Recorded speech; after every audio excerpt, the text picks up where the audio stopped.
gather people, especially on the last working day of COP before break, the first week, and then with second week, new energy and new issues. People they come with a new vigor, but the last working day of first week is always difficult, and it becomes extremely more difficult when it is the post-lunch session, the last session. But I know the galaxy of speakers that we have today with us. I can promise they won't let you doze off, or they won't let you sleep with their interactive discussion.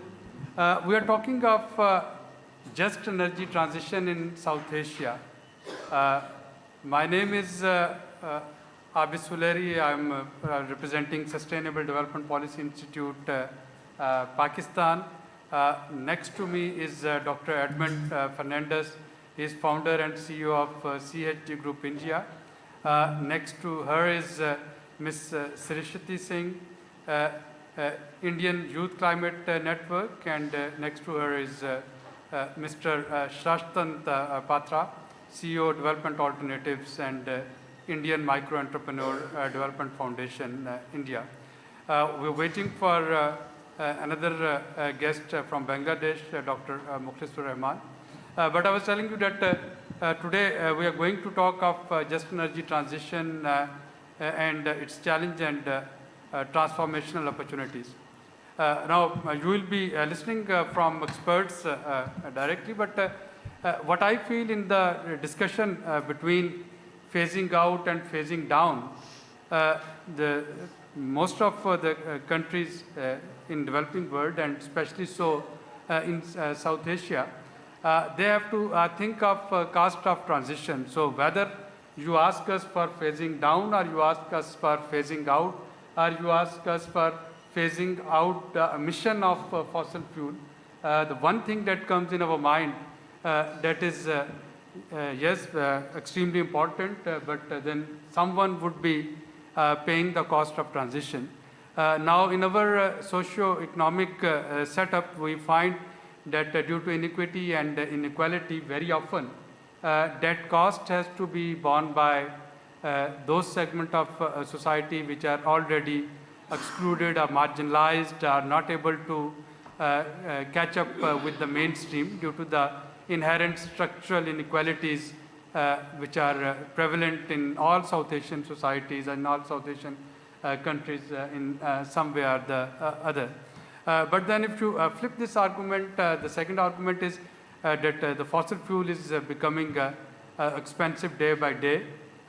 Countries and people, they are citizens, they are finding it difficult to afford it, whether it is electricity bills or gas tariff, or it's petrol or diesel. And that actually provides us a window of opportunity to convert that challenge into transformational opportunity. Those who got excluded in the race of adapting to fossil fuel and fossil fuel energy, I think there is this window of opportunity for them that they can actually catch up with the mainstream. And when we talk of renewable energy or energy transition, it's not only solar or wind we are talking about. We are now talking about green metals as well. And as you will find that in next 5 to 6 years, the whole energy landscape is going to change. So now the countries where we had this OPEC or OPEC plus countries with rich fossil fuel reserves, they would start feeling challenged by countries with rich resources like lithium and copper and nickel. And these green metals, and of course, if technology advances, we are also talking of hydrogen here, whether it's blue hydrogen or brown hydrogen. So with this changing landscape of energy, again, the whole principle of just transition of equity and equality, that becomes very important. And that's where we will be listening to three speakers, trying to understand that what needs to be done. It is also linked with the global stock taking, which we are doing here in COP28 on climate action. It is linked with climate financing. Obviously, although solar or wind resources, they are free endowment by nature, but then turning into energy technology, that is an expensive bit. It also include taking care of bureaucratic or procedural hurdles. For example, in the United States, it takes around 6 years in order to get permit for a solar plant. It takes around 4 years in order to get permit for a wind energy power plant. So, and that is the country with the very very high ranking in ease of doing business or cost of doing business. So if you take it to our part of the world, so of course then the bureaucratic hurdles and other hurdles, they would be more difficult. To discuss all these and have a threadbare discussion, I will first request our friend Mr. Shruti, CEO of Development Alternatives, to set the scene. He has a few slides to show, and afterwards we will be coming with the rest of two speakers, and we'll try to make it interactive, take more questions, and get challenged and get endorsed. Over to you. Thank you, Mr. Patra. Thank you, Dr. Suleri. I promise not to take more than 6 or 7 minutes. If the presentation can come up, yeah, there it is. I think you spelled out very clearly, and I think in very simple terms, how for probably 80% of our population, or at least 2/3, there's an opportunity to leapfrog from energy poverty or energy backwardness to the future of energy. And I think it's with that perspective that Development Alternatives has been, formulating our programs, the work that we do with communities. And I'd just like to share some glimpses here very rapidly, because it might provide an idea in terms of the kind of solutions. I'm not going to spend time on this slide. All of you are familiar. But we see a very strong link between energy futures or sustainable energy futures and entrepreneurship. And if you look at India, and I'm sure it's not very different from many countries in South Asia or the developing world, the economy, I would argue, is literally run by micro-entrepreneurs or even entrepreneurs in the informal sector. And women have a very prominent role to play there. In India, for example, women have been falling out of the formal labor force participation rate, but yet they still bear a lot of burden in terms of work. And I think it's absolutely essential for us to see what the women enterprise energy nexus looks like and what opportunities it provides. In our projects, when we look at just transition, therefore, at the core, there's this combination between the strengths of women, initiatives they can take, renewable energy solutions, and enterprises or entrepreneurship. And of course, you have assets that exist locally. The most notable, or I think the one that we've been relying on a lot, is the social capital that exists, particularly among women's institutions. Just to give you a small glimpse into that, there are over 95 million women in India that are now part of self-help groups, and many of them have assets of the order of $1 million or more, which have been used for small savings and income generating activities, but now have the potential to do more. And of course, all the other assets also come into play. Again, this is probably very well understood by this group, because you need economic growth or at least economic development from an empowerment perspective, but you want to decouple that from carbon emissions or even energy intensity in many cases. And therefore, we've been looking at solutions that help do that. This particular picture here is from a network of women e-rickshaw entrepreneurs, battery-powered rickshaws. It's only 3 years old, and in those 3 years, they've moved from a pioneer, a lady who, because of just sheer determination and aspiration, in a very male-dominant area. This is rural Uttar Pradesh. She, decided that she has to become the first women e-rickshaw driver in that city. And in 3, I would argue, short years, it's now grown to 95 women, and you have 5 or 6 being added every month. And what's remarkable is that this has not been subsidized. There have been no grants to do this. It's just the ecosystem that has made access to information, training, the technology, the rickshaws themselves available.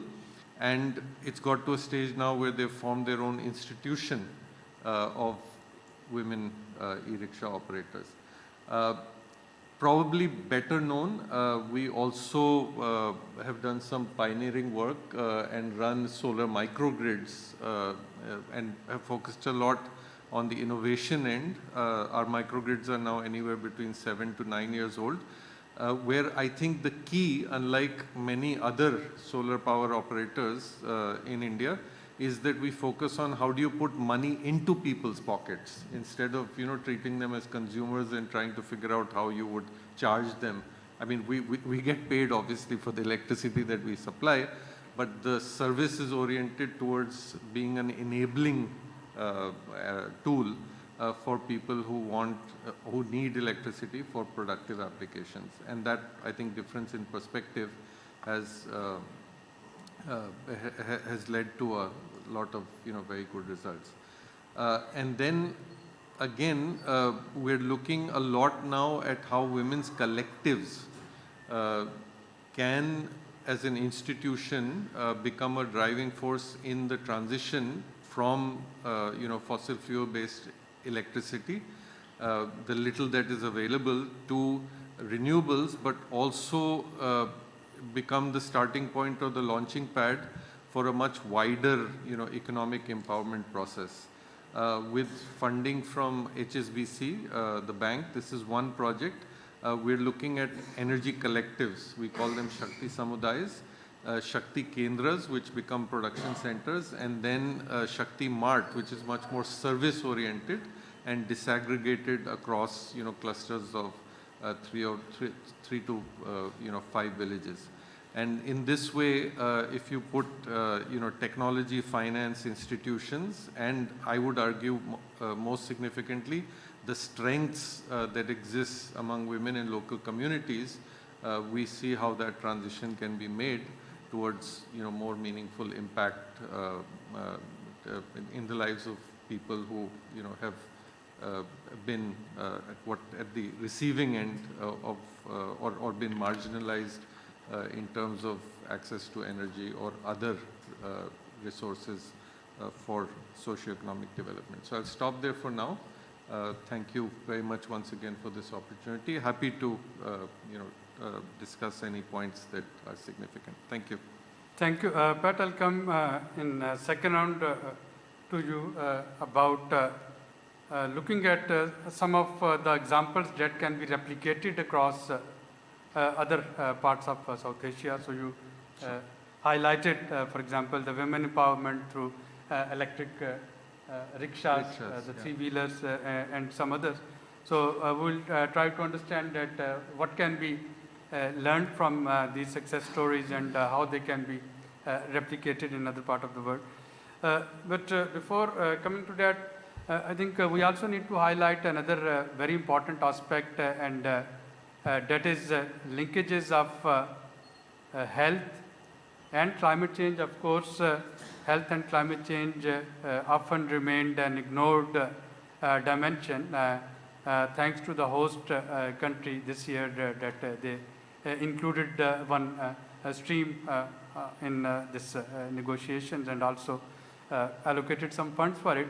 But more so the dirty energy, quote unquote, vis-a-vis health.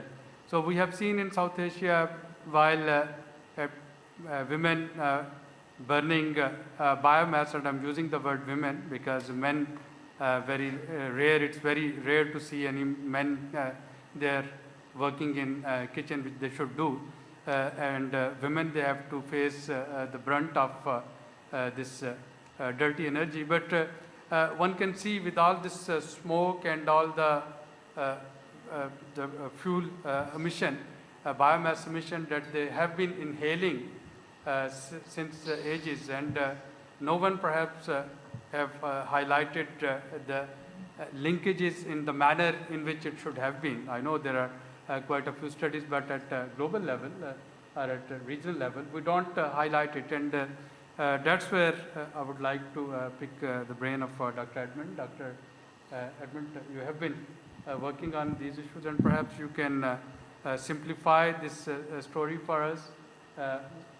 What is this linkage, and can this energy transformation improve the lives of millions and millions of those who have been inhaling all those dirty fuel emission? Thank you, Chair, and a very good evening to one and all. What does just energy and just transition really mean to South Asia? That's the primary question which we first need to introspect. If you look at the audience right now, and if you look at each other's faces, it tells us that the global South is probably fighting a battle left on its own. And we're talking about just transition, we're talking about loss and damage funds, we're talking about global stock take. Sounds very creative, sounds very innovative, but frankly speaking, from the global to local context, a region like South Asia is probably facing very complex issues which the global north is probably ignoring or possibly passing it off. This brings us to the fact that where is public health in the process of just transition? Where is human development, happiness index, and where is the external cross-sectoral implications of fossil fuel emissions, of the burden of poverty, of the burden of unemployment, and of the shared burdens that we collectively face as a region, coming from disaster risk reduction, extreme weather events, and not to forget the triple burden of diseases ranging from infectious diseases to non-communicable diseases to re-emerging infections. And in this, we are stepping on a possibly very ambitious objective of how do you build just transition in a complex region. My colleagues in South Asia and around the world, particularly my community of medical doctors and nurses and allied health professionals, do not even understand what is just transition, loss and damage, global stocktake. And you know why? Because we are not trained for all these things. As doctors, we are looking at solving the mystery puzzle of diseases. But what happens beyond that? How do you build efficient health systems thriving on renewable energies and alternative systems where you prepare medical doctors to embrace the impact of climate change on human health? And what does the social, environmental, commercial, and legal determinants of health really mean for policymakers in South Asia? I mean, our problems are different. So when you list out or probably rank the problems that South Asians face, health is possibly at the bottom of the pyramid. Now what next? Even if health is at the bottom of the pyramid, we are looking at a curative angle of health. If a patient is sick, if a person is sick, damn it, treat the disease. But the future of climate change is slow poison. It's not going to make you ill tomorrow. The classic example is look at the air in New Delhi. That is not a city to live in, it's a toxic gas chamber. A little different from that of what Adolf Hitler did few decades ago. And the implications of toxic air is not going to come tomorrow. It's going to slowly consume your lungs, and with the confounding of climate change, this is slowly going to reach your heart. And that is where the end lies. Serious stakeholders in the process of climate change negotiations, the future for South Asia, and the future for the global North, Africa included, and Latin America, is not very bright. Our challenges are slightly different. That does not mean the global North is excluded, because once we are on this planet, putting aside planetary health, we have a shared future. Either we progress together or we go down together. Over to the chair. Well, thank you, Dr. Edmond, and those of us who have been experiencing smog, be it in India or in Pakistan or in Bangladesh, Nepal. Unfortunately, it has become the fifth season in our part of the world. So we know that, yes, there is autumn, spring, and summer, winter, but then there is a season for smog as well, when airlines and railways, they start getting delayed, and when kids are sent home, are asked to stay home because of this unbreathable air, which of course is due to this smog. I'm also joined by Mr. Azhar Zaidi from Ministry of Climate Change, Pakistan. I'll also come to him. But I wanted to come to you, Shristi. Of course, you are representing a very important network, India Youth Climate Network. I can be very apologetic, and I can say that my generation couldn't deliver. We tried our level best, but perhaps we failed. But then we have this optimism and ray of hope with our youngsters that perhaps they are our future leaders, and they know better how to get transformed, taking care of equity and inequality. Just wanted to get your take on it. Yes, thank you so much. And I'm glad that we have been talking about and we are keeping health and people as part of these discussions, because most of the just energy transition discussions, I feel that we are getting too much into technology and the science side of it. And I'm so glad that we are talking from very starting, we are talking about women, health and people. So of course, when we are talking about the future of energy, the future is the young people. Young people in India are about more than 800 million. So when we are talking about the future of clean energy, we have to have young people, not only as active stakeholders, but also as leaders, as you just rightly mentioned. So how can they lead this discussion, lead this whole initiative in their own countries, in South Asia, at the world level? Is that what we need from the global community? So there was a time when young people were looked at as vulnerable, most vulnerable sections of the society. I think it was maybe 5 to 7 years back, and the community started engaging them because they felt that they were the most vulnerable stakeholders.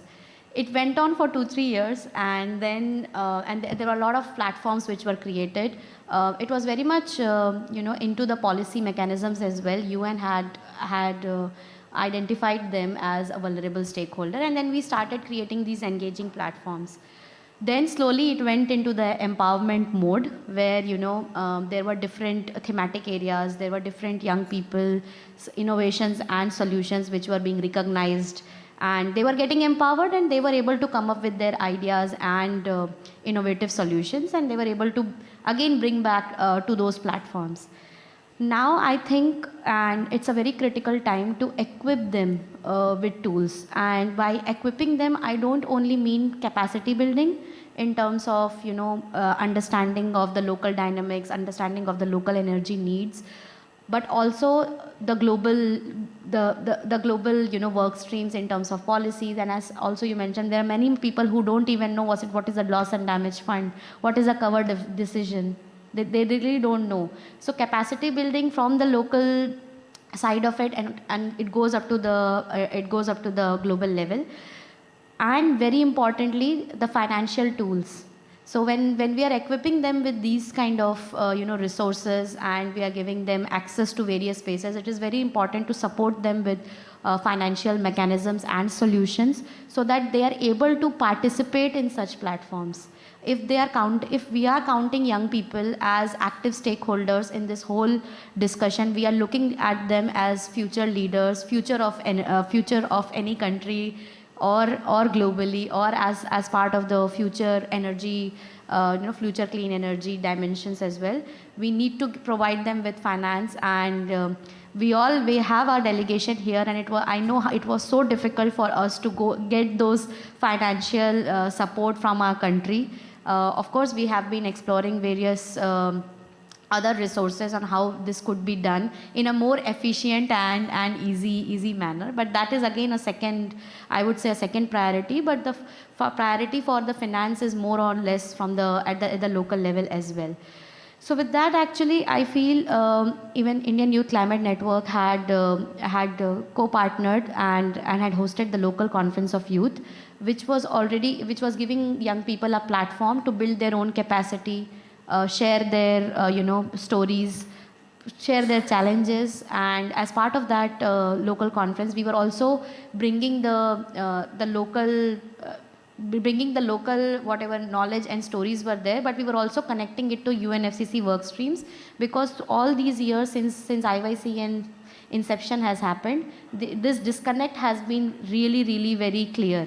And we thought that it was the time to bridge those gaps, and also kind of whatever jargons are being used at these global platforms, how can we bring them and break them into something which the local people, the grassroots youth, who are kind of our front runners in bringing climate solution, and also are mostly impacted by climate change, could understand how their work is feeding into the global level. So with this year's ELCO India, we were able to bridge that gap, but of course it was not enough. It requires continuous intervention and a lot of capacity building. With one side, when young people are already walking the talk, we are finding our own solutions, getting the support from if we're not getting locally, we are finding other opportunities through our innovative minds. But it's also required that other stakeholders, especially the government, especially the private sector, to provide us with the space and understand that we could be active partners in this entire process. If we are talking about the future, we need those spaces to interact, and your stakeholders need to understand how can we contribute to the process with our innovative ideas and solutions. So I was more on the solution side, because I don't think I would be able to match other panelists' expertise in terms of what just energy transition entails. But this is how I would like to put it, but I'll add more once we are able to hear from other panelists. Well, thank you. And in second round, perhaps I'll ask Pat about what can we, civil society organization and think tank, can do to bring our youth together. We have IYCN, we have PYCN, we have NYCN, BYCN. So how all these youngsters, they can be brought together so that they can decide the future of South Asia collectively. But let me come to Mr. Azhar Zaidi. Thank you very much, Mr. Zaidi, for joining us at a short notice. The colleague from Ministry of Climate Change, she is busy in a bilateral meeting. She couldn't join. But Mr. Azhar Zaidi is rightly placed to tell us about some of the initiatives that are being taken in public sector to promote renewable energy transition. And then going one step further, the topic of today is not only about renewable energy, it's about just energy transition. So how, with the help of new energy policies and new energy techniques, one can think of reducing inequality and inequity. Over to you. So for a country like Pakistan, and when I refer to Pakistan, I refer to all of the Southeast Asian countries. Pakistan is a energy-starved and a cash-strapped country. And for a country like Pakistan to immediately justly transform into a instantly do just energy transition is not an easy task. But I would recall 2015 and 16 as a watershed year. There were many steps taken, baby steps taken, probably in the right direction. And I'll elaborate some of them. 4,600 schools were solarized, and some of those schools were off-grid. So I think that was a huge task which is been completed in the province of Punjab, where 4,600 schools have been solarized. Similarly, there were more than 200 BHUs, basic health units, which were solarized. And considering the amount of load shedding which was being done in those times, it was more than 7 to 8 hours per day. So I think that was truly a remarkable achievement and a right step in the right direction. Similarly, the concept of ESCOs was introduced. A couple of universities have now shifted on ESCO model, and they are purchasing their solar power through ESCO model. And you know why these are important? Just for the layperson like me who are sitting here, what is ESCO model? Yeah, so a company, an energy supply company is formed.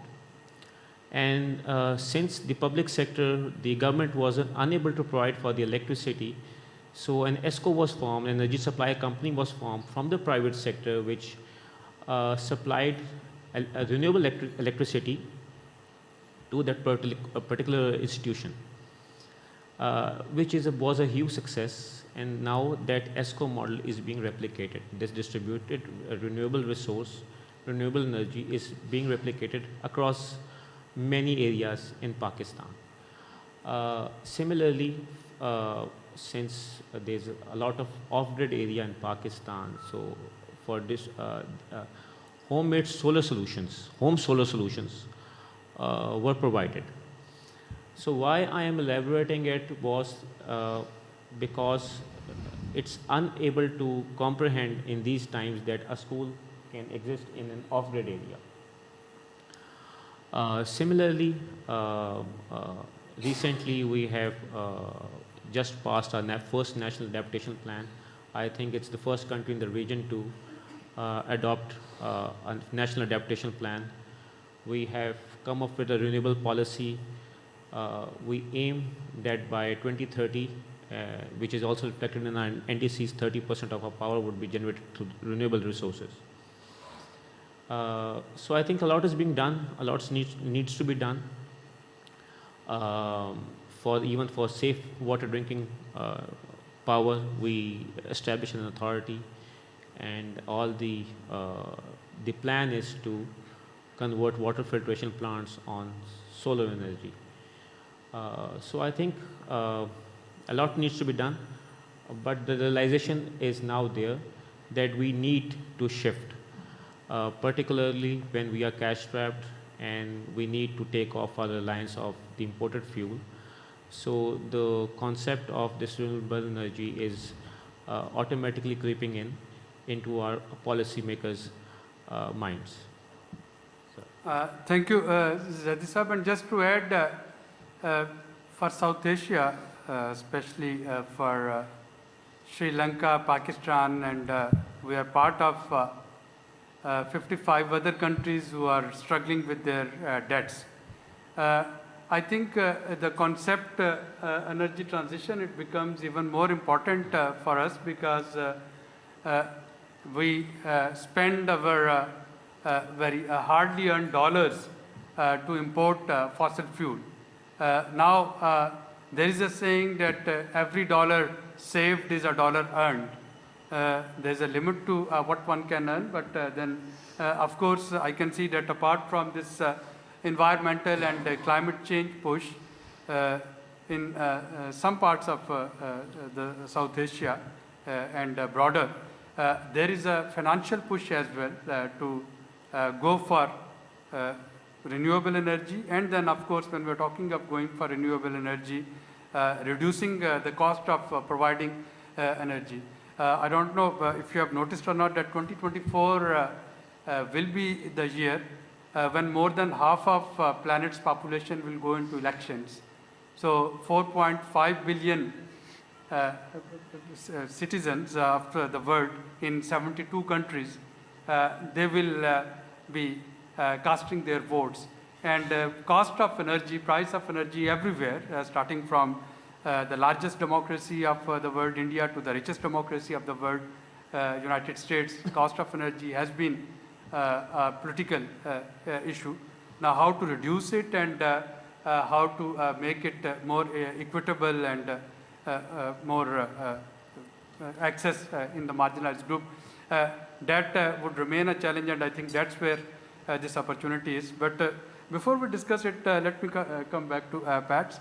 Pats, we are all sitting here in Dubai, and of course we have our own individual and our national expectations from COP28.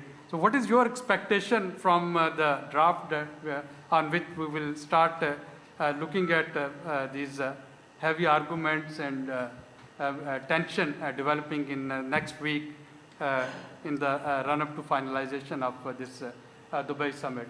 So in this just energy transition, are you expecting anything from the host presidency that being a fossil fuel producer, it would have some appetite to give something that can actually mellow down the criticism on fossil fuel exporting countries? Thank you. Thank you for asking that question. I wouldn't want to, limit my view or our organization's view to, what has happened at this COP or, under this presidency, because I think, all of us would agree that COPs happen, and they happen with regularity, and there have been many in the past, and there will be many in the future. But so this COP has been a milestone, but it certainly won't be the last. I think generally speaking, we're moving in the right direction. What I was most encouraged by was actually not the agreements that were made multilaterally, but the fact that individual countries or countries with small groups, and then in some cases, with a little bit of commitment, from large corporations, dialogue between governments, the private sector and civil society, initiatives are emerging. From our point of view, the bigger issue is that the micro and small scale is still not being addressed to the extent that it can. And just to give one simple illustration of that, you might probably, if we add up the commitments made by all the countries in the loss and damage fund, you're probably at about $300 million US or so, maybe a little bit more. So there's money that's sitting there. I think one could easily argue that it's far too little, but the point I'm trying to make is that the bigger question is, will that be available in any form to communities that need that kind of money now and over the next 4 to 5 years to cope with the changes that are taking place. And that's where our organization sees that the meso level, in terms of institutions that can provide a bridge between those large pools of capital which seem to be available and what communities need on the ground, is weak. In India, for example, if you talk about adaptation, one could, see how, money would come into, say, the National Agricultural Bank for Rural Development, NABARD. They actually fund, projects aimed at adaptation.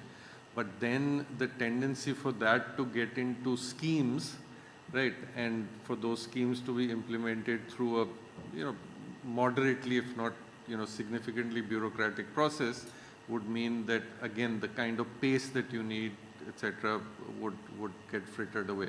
I think on the mitigation side, we're much more hopeful that the business case will actually outpace or become strong enough for us to not have to rely on multilateral, bilateral financing arrangements. That's my hope. That you'll actually see private investment pouring in for mitigation projects. Sorry, that was a long-winded answer, but I think my view is that through the COP processes, you'll make step-by-step, progress, but I think more radical progress will come because of the breakout or breakaway kind of initiatives that are happening. Thank you. Thank you. Dr. Edmond, you must have been following the developments on this climate change and health, and the host government, they also announced some funding to address this issue. Can I get your comments on this whole COP process vis-a-vis health and renewable energy transition? So I personally think that, the commitment for health and health to have been tabled on the agenda itself is a milestone. Right? It took 28 years for COP to understand that human beings form really the centerpiece of the planet. And that's something which 27 presidencies never understood or probably took for granted.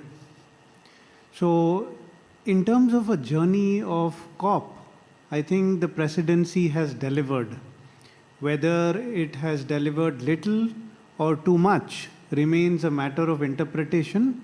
But I think as a mature civil society audience, we need to appreciate that, because we tend to push governments to the very end saying that we want this and we want that. But how much of it are we really wanting to take ownership for remains of questionable repute.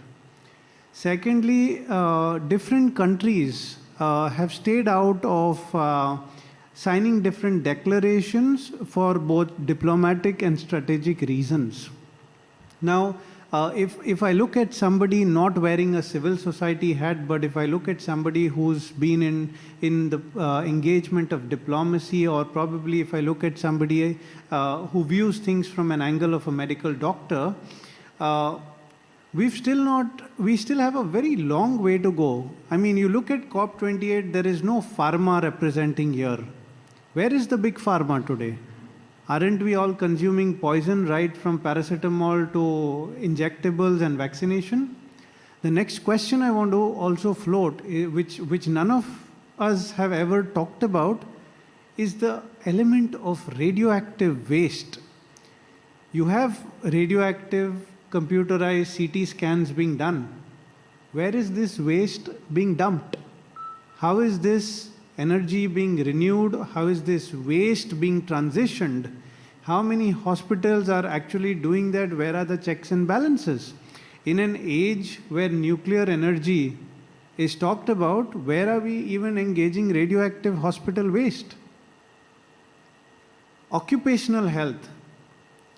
You look at the government sector, you look at the private sector. On one hand, you have the labor ministry making labor laws, but the same very sectors work for more than 12 to 16 hours. Talk to some of your friends working in the Prime Minister's office in different ministries and cabinets. Arey yaar, hame deadline hai. I have a deadline to meet. Tomorrow minister is talking this, minister is talking that. Are you even implementing labor rules within your setups? Then it comes to private sectors, then it comes to civil society. So in the overall scheme of things, the conversations around just transition will make progress. What needs to be factored in my humble submission is the element of health systems, which have till date not made any progressive steps. And when I mean health system, it doesn't really mean health systems right at the national level, but health systems at a state and a local level, where health systems actually benefit communities who are meant to receive them as beneficiaries. This is where we need to look at an angle of occupational and environment health, factoring just transition, bring in labor workforces that need to be amended, and overall, as a mature civil society, we need to really push governments, not just in South Asia, but also around the world, to embrace and possibly reflect on what they have done till now and what they can do. What a few segment of civil society owners are doing is saying fossil fuels must end. But what we are not imagining is the time it took for fossil fuels to really begin. So somebody running a fossil fuel driven industry and thriving on that economy is not going to just say that, look here, just because you're shouting, I am going to stop it. No ways. You are going to be met with further resistance of what can be done. This reminds me of the book How to Win Friends and Influence People, which possibly an erudite audience here has read. You can't win people by negotiating against their will.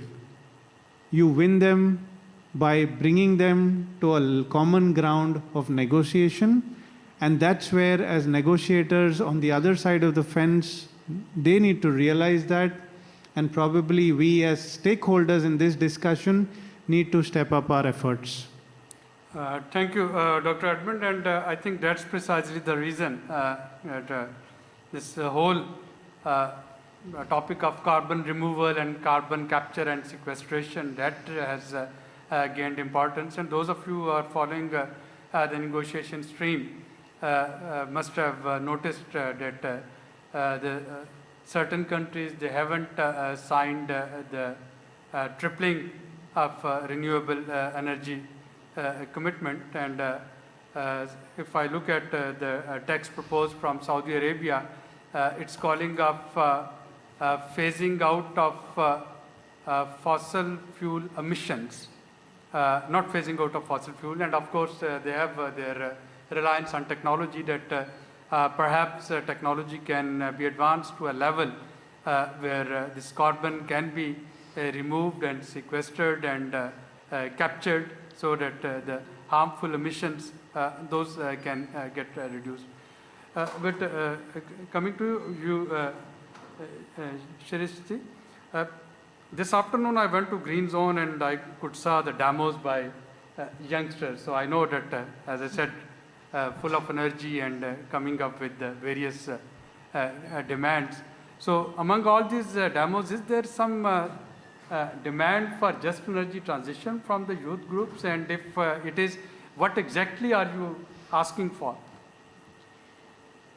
Thank you again. And yes, of course, the youth are always seen as only demanding, but we are also kind of advocating and working with the government, at the national levels and at the local levels as well. There are so many examples I can quote right now, but since we're talking about COP28 and just transition, I really would like to come back to Sir's point where he mentioned about phasing out is not an easy. There are going to be people who would be losing their jobs. Okay, there are a lot of coal-dependent communities in the northern side of India, like Jamshedpur and around that. And if we immediately say, okay, now from today there would be this particular industry won't exist.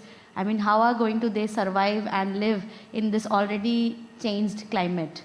So we have to keep asking this question, and of course look at as a phase out, and of course create parallel mechanisms on how the young people who forms such a huge part of the population can be, their skills, their jobs, their solutions, their ideas could be integrated well enough so that this phasing out could be, inclusive, it could be participatory, it should be fair and just. So that both these mechanisms have to run in parallel. So that would be the key ask, and we cannot do it like in one day. It has to be a process, and actually multiple processes happening in parallel. In terms of COP28, there are young people's fears, there are needs, and there are opinions as well. In terms of needs, I feel young people need that the COPs should focus on negotiations. We feel that this particular COP is just huge, and the focus on negotiations, and particularly looking at the people who are participating in the negotiations, are very less because of the whole fair which is currently happening in Dubai. So how can we focus? So that is one of the biggest fear, because I have seen myself, my co-team members and many other youth who I have been interacting as part of various forums on getting climate anxious. So if we are already climate anxious, we need to have a larger focus on the policy and negotiations, because these decisions are going to impact us and we need to at a larger scale and for a longer time. So that is the biggest fear, at least for myself. I would say the focus, I feel, is not that much on policy and negotiations as it should be, because it's getting bigger and bigger with, of course, 80K people in this venue every day. Second is about our needs. In terms of needs, I feel young peoples require a lot of skill sets to engage in the new market which will be created because of the clean energy transition, where when we are talking about tripling the renewable energy, whether we have those skill sets in the markets or not, we need to see that. Otherwise, if the jobs are also there, we won't be able to get, the employment won't happen, because if we don't get the required skills from, and the development starts right away. So that would be the second thing. In terms of opinion, of course, we had a huge win and resounding success in terms of the loss and damage fund. And we are getting promises, I would say, in bits and pieces, because 100 billion was promised in 2015. 100 billion every year, and we have not still achieved that. So I am particularly not sure whether the 300 million which has been promised is the additional, whether it is going to be from the same pool. See, so there is no much clarity on that, at least since whatever I have followed. I have been asking these questions, simple questions, but I have not yet received an answer. So that would be one of the opinions which I wanted to put across this table. Second would be, of course, since I have been following adaptation, there's not much progress since 2 years. I think we have been talking about doubling of adaptation finance, because if I remember one of the people whom I follow, if we are able to stop the GHG emissions right now today, there has to be a certain level of adaptation which has to go on for few years, because the climate has already changed, and many communities, frontline communities, have to live with that for few years. So adaptation is very important as well when we are talking about these discussions. In these global discussions, generally adaptation takes a back seat, and we are all talking about raising the ambition. Finance comes, health has also come, but adaptation comes a little late. But how can we make that also? That would be my key ask on how adaptation can also be equally part of the table. I'm not saying that mitigation should take a back seat or anything, but how it can happen together, and how we can create resources to support both mitigation and adaptation efforts would be my key ask. Thank you, Srishti. Since we are discussing South Asia, I can spot Ranga Palewala sitting here. Ranga represents Switch Asia EU. Ranga, we just need to get 5 minutes of you. Want to know Sri Lanka's story of just energy transition. So if you can quickly join me, and I promise I won't take more than 5 minutes of you. And then we'll open the floor for question and answers.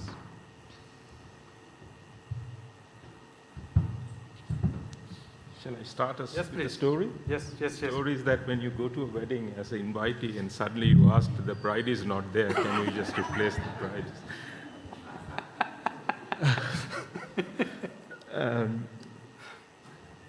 I was listening to some of the things, of course. So it's about just energy transition, Yeah, and is it a yeah. challenge or transformational opportunity for that's Sri right. Lanka?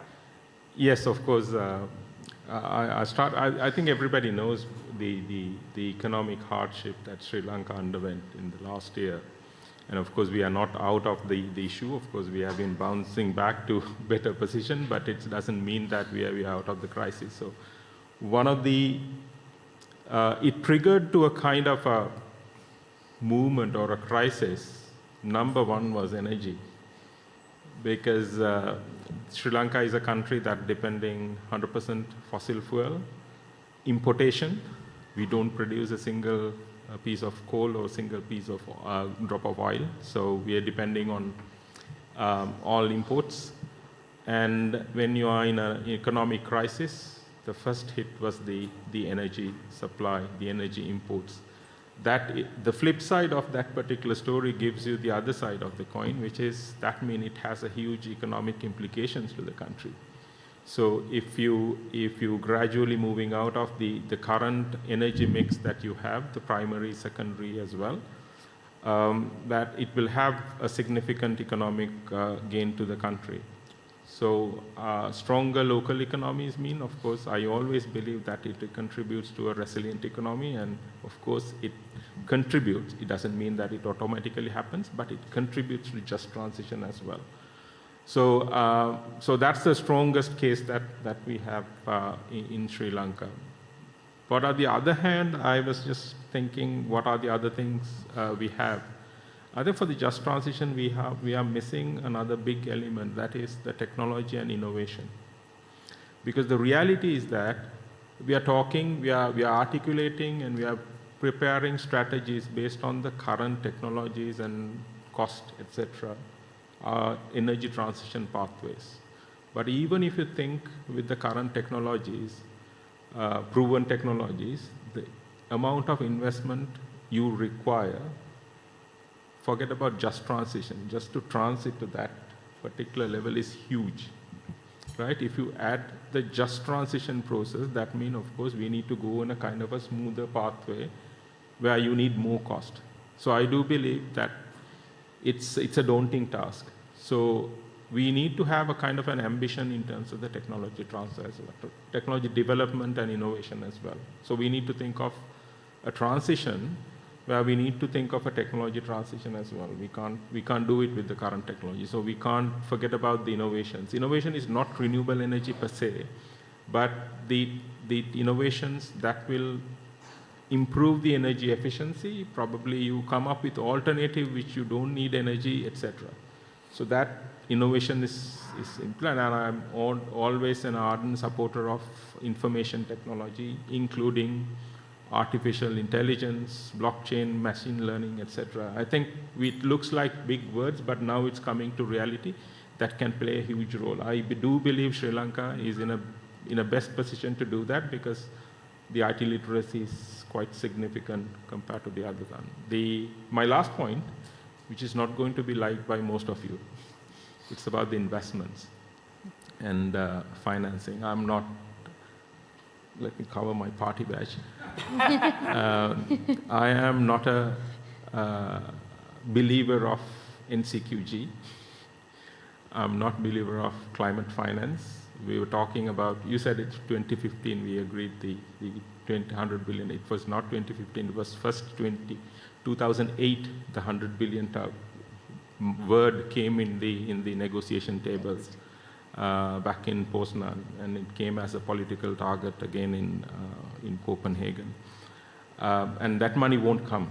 It will be there on the papers, whatever the targets come in, that money won't come. If you look at where money is, whether we like it or not, it's in the private sector. We're talking about trillions of dollars in the private sector. What we need to do is that how to influence the private sector. It includes you, me as well. Because you, me, always invest, right? You buy cell phones, you buy electronic equipments, whatever, and we invest for that. So how to influence that decision making to convert that investments to energy transition? That's what we need. Otherwise, that scale will never happen. So that transition is need. Don't expect that the public money will come. Public money can cushion something, but it doesn't mean anything. So the private sector needs to bring into, and we need to influence them, and we need to make sure that money is invested. Otherwise, transition is not happening. But if we delayed the transition, it's not going to be a smooth transition anymore. It's going to be a rapid, costlier, and a very painful transition that we need to undergo. So I'll stop there. Thanks, Abid. Thank you, Ranga. Now we open the floor. We have 22 minutes, 12 seconds to be precise. We open the floor. We can collect 3 interventions from floor, and then I can come back to my panelists. Yes, if you can also take your name and the country you are from. Audible enough. Yeah. Hi, my name is Ankit. I'm from Indian Youth Climate Network over here. My first question is for Pat and Dr. Edmond as well. Like you both talked about not phasing of the fossil fuel is not possible. I mean, as of now, it's not possible enough. But what do you think, like the statement coming from COP28 president about the fossil fuel, not believing in science and saying, yeah, there's nothing we can do about the fossil fuel as of now. So yeah, I just wanted to know, like just energy transition, that is science. We are talking about it. But the president himself is saying like it's not. He also said that he was misreported in the press. Yeah, a lot of things are there. I mean, but yeah, if you all are saying like it's not possible, then why we are discussing this just energy transition over here? And the second question goes like, sir, you talked about health coming into the space of COP28, means COP thing. Do you think it is feasible enough at the local India level, like talking about the health system, the tribal communities, are they like being included in the system of health? Is it more relevant over there, like bringing them at the global level and not considering the, yes, there are still challenges a lot at the very, very grassroots level. So just bringing out them over here and yeah, no, the works, yeah, if you can. So, Thank you. so Can we you take, want me to respond first? we can take 2 more interventions. Yes, But we'll forget the question by then. So, yeah, good afternoon, sir. My name is Kapil Dev. I'm from the Indian Center for Climate Change. We cultivate macroalgae in the sea for carbon capture. I have a question for Ranga Saab and for you, Dr. Suleri. Pakistan is reported to have ample stock of gas, sweet gas. So, but this Environment Ministry gentleman mentioned that you starve for energy. So, is that not something that can be sort of, that's cleaner than the other? That's why I'm asking. And so you mentioned very rightly so the need for depending less on public finance but more on private sector. But to get the private sector involved, what is the returns for the private sector? That needs to be quantified in a manner like you mentioned about stock exchange. So how do you quantify that? Do you remember your questions? We can take another one. You want to ask? I think. Sure? There. Yeah, Khalid. Thank you so much. This is Dr. Khalid Walid from Sustainable Development Policy Institute, Pakistan. My question is a 2-part question. First is, what would be the role of mining in terms of eliminating the mining or reducing the mining, coal mining? And second is the fostering the renewable energy critical minerals mining. Second question would be the role of China, that is they have developed their own just energy transition partnership kind of thing, that is GIFP, the green investment financing partnership sort of thing. So where do these initiatives fit in? Thank you. Would you like to? Sure. To the first question or set of questions, I think very important. If we were talking about only energy transitions, then you'd probably talk about physics, a little bit of chemistry, and lots of economics. I think the reason why we're talking about just energy transitions is that you need the sociology and the psychology and I don't know, the biology and everything else to kick in, right? Health, being, an issue which, we've gratifyingly, I think, seen has gained much more prominence. The question is not whether, fossil fuel phasing out should happen or should not happen. Right? I think it will happen. The question is, what can you do to accelerate it, right? And from the point of view of some countries, can you afford it, right? And from the point of view of others, and I would put India in the second category, can you do it in a manner that, as Shruti pointed out, livelihoods aren't affected, right? In India's ahead of targets, right? I mean, I think the nationally determined contributions, right? We will hit the energy target by 2030, right? So the worry there is not so much, whether we can reduce the use of fossil fuels in our energy mix. It's just a question of, how fast we can get there, and I think we're doing a pretty good job. The worry, I really think, should be on the other side, right? Which is it one going to affect the livelihoods of people who are dependent on fossil fuels, where, again, I think, labor market mobility in India is so high, right, that you'll probably not get too stressed on that account, right? And my or our biggest worry is what is going to happen, to the people who are still deprived of energy, right? Energy for household uses, energy for productive uses, energy, with which they can, create value locally. That still, I think, remains, along with adaptation, the big questions that we should look at. Doctor? Yeah, so coming to what you raised first is about how the presidency and the reporting is in conflict.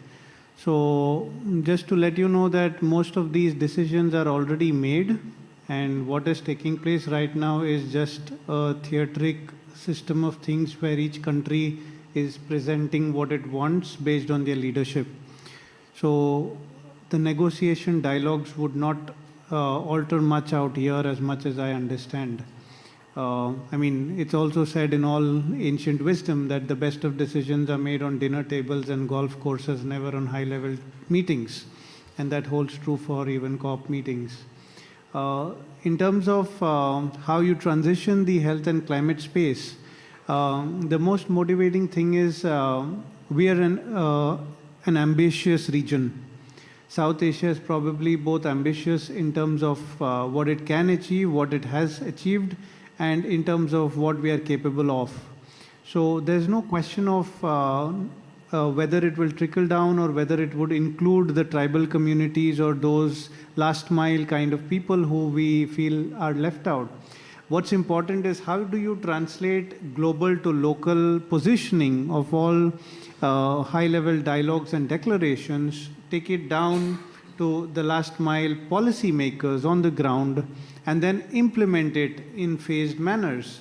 And that's where both government and civil society play a shared role, because you can't do this either through a top-down or merely through a bottom-up. It needs to be a partnership, it needs to be a collaboration, and it needs to be a relationship that probably matures with wisdom and science. I'd leave it at that. Dr. Suleri, could I just take please. 15 more seconds?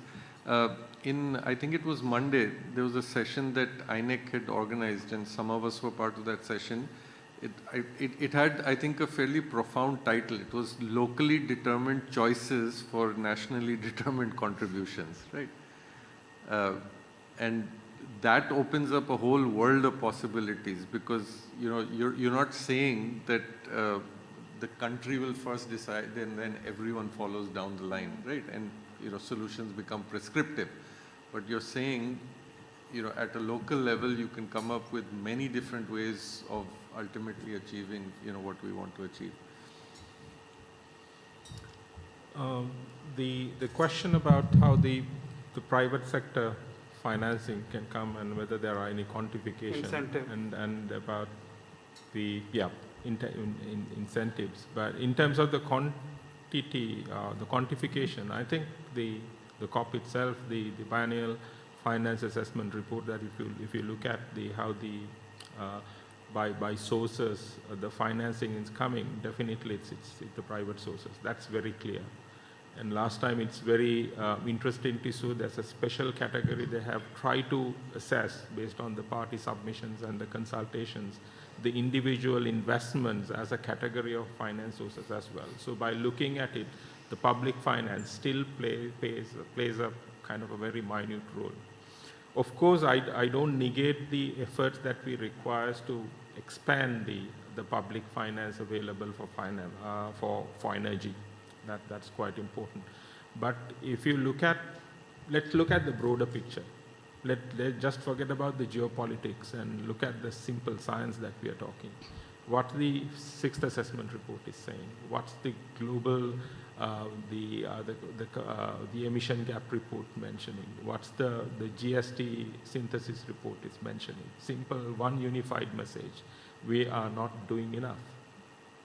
Right? If we want to achieve the Paris Agreement, let's look at the 1.5 degree target, and we are no more there, right? We are no there, right? If you want to shift, what's the pathway available? It's a rapid transition. A rapid transition is not a just transition. You need to do overnight transition. It's like from tomorrow onwards you can't use your car, right? It looks funny, but we are in that kind of a situation. So we need to do it fast. So what are the options we are relying on for that transition? Unfortunately, we are fighting for, that's what I said, I don't underestimate or I'm not insulting the efforts that we are putting into this NCQG and the new finance ambition and pushing developed country to provide more finance. That's all good, all good. But if you look at the other side of the problem is that we need to do it urgently. So there are certain things we cannot control and we can control, but I think what we can control is being forgotten and neglected. We need to push for it. How many developing countries are looking at their feed-in tariff rates when it comes to small-scale renewable energy options, including rooftop PV? I know from the Sri Lankan perspective, I don't agree with that electricity price hike because of the economic crisis and the inflation. It went almost like 5 times, I can't remember exactly, 5 times like it went up. And suddenly what we see, the higher middle income people were lavishly investing on rooftop solar. They were never thinking of investing rooftop solar. Probably they were planning to go on a trip to Hawaii, but that money is being invested on rooftop solar. Now the investments are coming in, and suddenly if you look at the energy mix in Sri Lanka, when we had our economic crisis back in 2022, the solar component for daily average, right? Generally, Sri Lanka consumes electricity, I'm talking about, generally consumes somewhere around 35 to 50 gigawatt hours per day, right? The solar was somewhere less than 5% in 2022. You go ceb.lk, you can get the website. I just look at it for some other reason, that's why I can remember. Now, yesterday it was 35%. A bankrupted country, where that money come from? The money is there, which rich people, those money are not coming in. That's where you need regulatory interventions. That is your unconditional targets. We are depending on conditional target. I'm all up to it, that's fine. But how to regulate this unconditional target? Where's that policy level cushioning coming in? That need to do. And at the same time, I'm not looking at only the tunnel vision for climate change, What about the interconnected issues? We are talking about 5 billion electric vehicles to come on the ground to tackle this energy transition. Where the hell you get the lithium? Do you have enough lithium on this planet? How do you run the batteries? So we can't do that. Of course, the technology, so the transition is not only that. That's where the private sector coming in. They should, what we need to show is that the economic argument, the scale, the market, but the regulations need to come in that you should not punish the poor too much. You need to support them. They can't bear this electricity prices. Probably there should be some cushioning. But at the same time, it doesn't mean that for the sake of the poor, we are maintaining the rich in the status quo.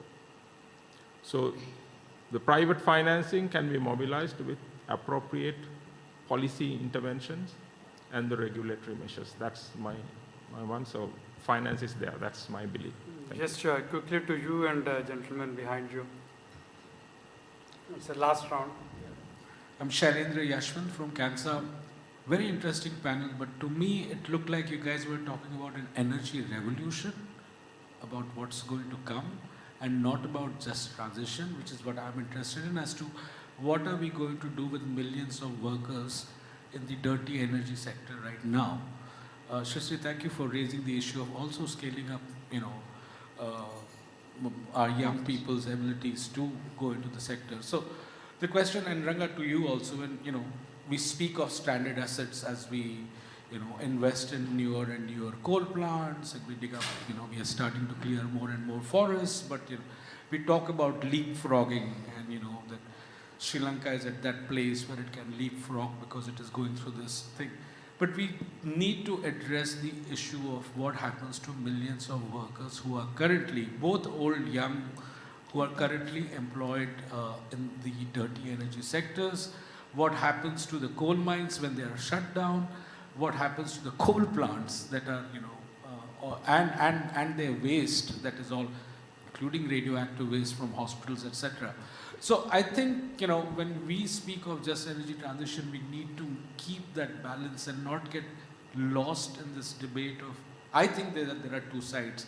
Everything that I heard today was about an energy revolution that we all aim for. So I just wanted to flag that point. Thank you. Hi, I'm Achintya. I had two questions. First is directed to Mr. Patra. You touched based upon MSMEs and their role. I would like to have your views and opinions regarding IRA and CBAM and how this is going to affect the Global South and the energy transition process, specifically from the justice lens and the clean lens.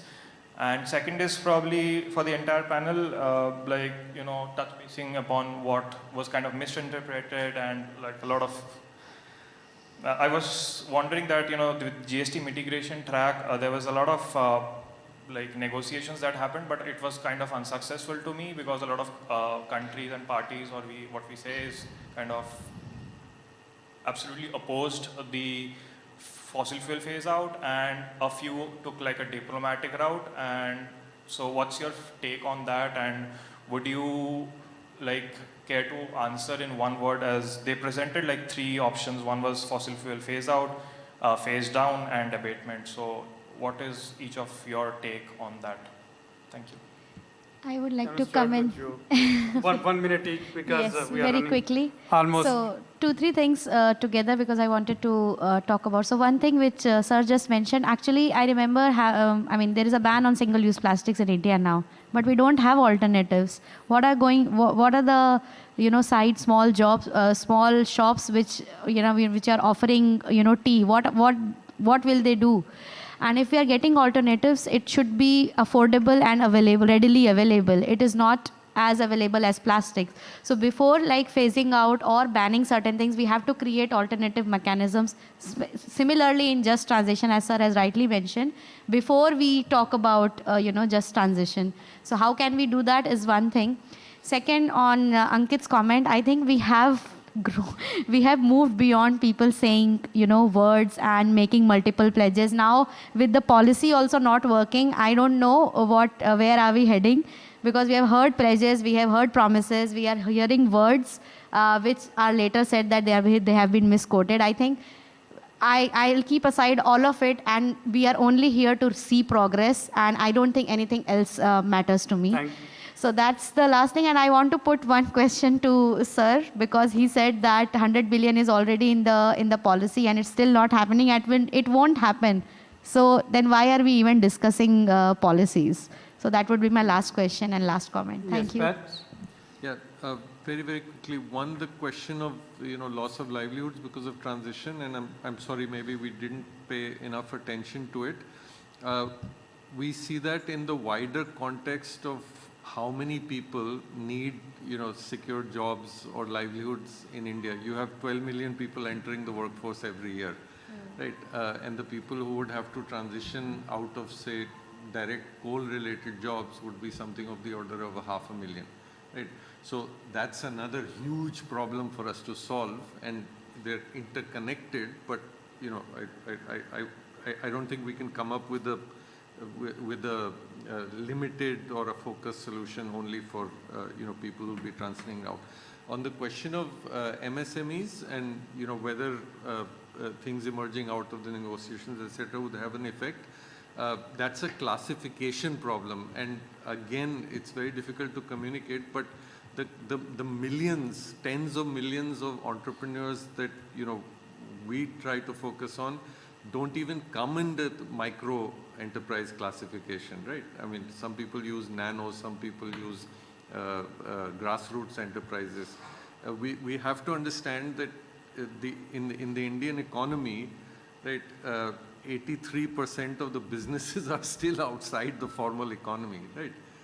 And yet it's extremely entrepreneurial, right? It creates 91% of the jobs.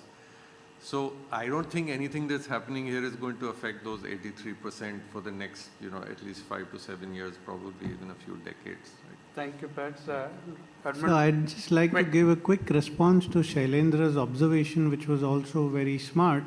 I am banking on an energy revolution, not because we can't do it, but because we need to do it.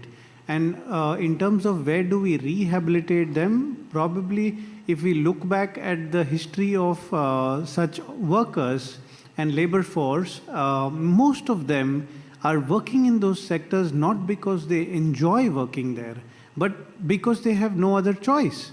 And skilled rehabilitation, I think, is very strategic. If we can probably channelize the collective energies of the government and private sectors to shut down these in phases and then engage in skilled rehabilitation, the workers would definitely make that shift. And eyes closed, they would do that because it influences their economic condition, it influences their health condition. Take an example of fireworks, which I've been chasing to ban. I mean, I've been an advocate of banning firecrackers in India, and probably that can also be extended to the Middle East because Burj Al Khalifa does a lot of fireworks as well. Now, who does firecrackers benefit? It benefits nobody, but it affects climate, it affects environment, it affects animals, and we're talking about planetary health. But what do you do with this minor firecracker workforce which prepares them? Please rehabilitate. The answer lies in accelerated rehabilitation. If we start today, 3 years down the line, we can get there. I stop at that. Ranga. Okay, last question, whether it's face out, face down, face out. Correct. Yes. Face out. And last one is about the just transition. I think investments also need to take into the account the just transition. If you ask a country, I have time doing NDC costing for a couple of countries, and all the time, for example, energy, they say, okay, we need to have 100 megawatts of wind power, and that is not included the just transition you're talking about, the livelihood rehabilitation, social protection. That should be a part of it, and that calculation, that sort of lobbying is required. For 100 billion question, probably I'll answer. Well, thank you very much, ladies and gentlemen. It was extremely challenging question, but we were able to give you the perspective from 4 different countries. Shriti, I just want to address your question in less than 30 seconds. I have been attending all these COPs, and many of us, I think, in this room for last 10 years, and we know that when we go back and write a commentary, I can pick something which I wrote in 2015, and I can just change something and that would fit. But then the process itself is extremely important. I think it's equally true for United Nations. We know that United Nations has been disappointing many of us, but its existence is very important.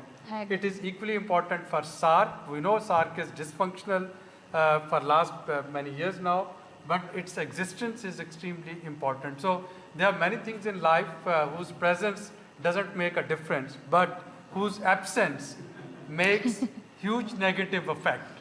And we should focus on not to let go of these things. At least there is something where every year, this year more heads of states and head of governments, they attended COP28 in the World Leader Summit, then last UN General Assembly.